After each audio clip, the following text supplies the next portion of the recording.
ada kemungkinan usaha kita bisa aja tidak mendapatkan omset sama sekali selama 3 bulan. Nah, ini kan agak riskan juga gitu ya.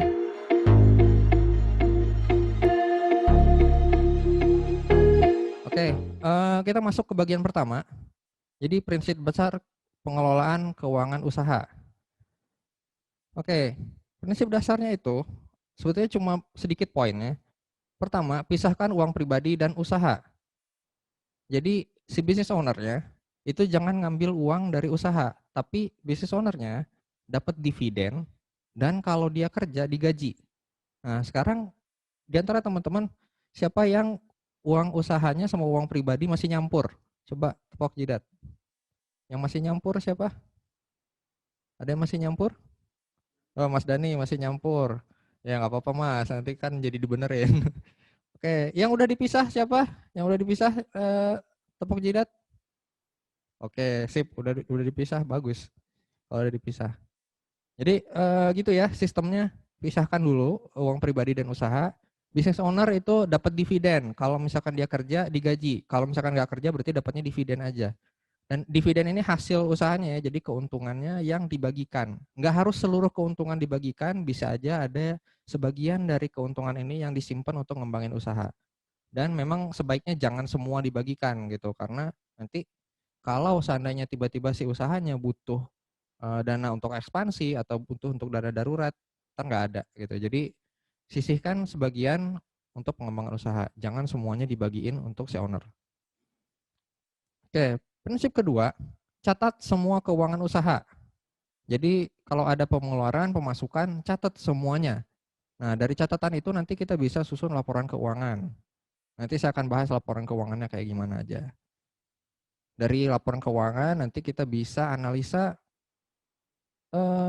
harus ngambil strategi apa sih bisnis ini gitu. Atau jangan-jangan kita boros di suatu pos mungkin, atau ada pos yang bisa kita efisiensi ternyata.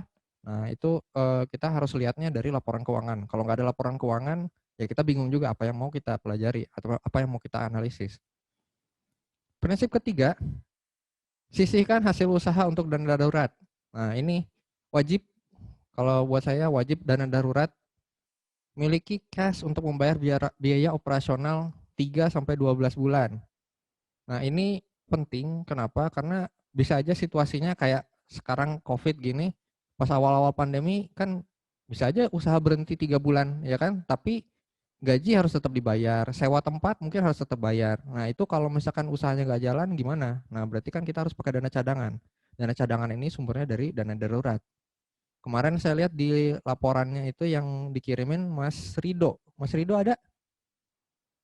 Rido yang lagi di jalan ya. Mas Rido kemarin tuh kayak gitu. Di laporan keuangannya tuh ada 3 bulan dia berhenti laporannya, nggak ada. Jadi tutup karena pandemi gitu ya, ditulis di situ. Nah, itu kan gimana ngebiayainnya gitu. Kalau bukan dana darurat. Makanya kenapa minimal 3 bulan ya, karena ada kemungkinan usaha kita bisa aja tidak mendapatkan omset sama sekali selama 3 bulan. Nah, ini kan agak riskan juga gitu ya. Terus prinsip keempat, itu pahami tujuan, prioritas, dan risiko di bisnis kita. Jadi posisi saat ini tuh kita gimana? Masih untungkah? Apa lagi untungkah? Atau kita masih merugi? Atau jangan-jangan kita masih berusaha mencapai BEP mungkin gitu, masih berusaha balik modal. Nah, jadi kita maunya ngapain? Apakah kita berusaha bertahan supaya tetap stabil bisnisnya, mau ekspansi, atau jangan-jangan ini bisnis ini udah nggak sehat atau udah susah kalau kita kembangkan sendiri, jadi mendingan kita jual aja atau kita tutup aja bisnisnya. Nah, itu bisa kita lihat kalau kita punya semacam dashboardnya untuk bisnis kita. Oke.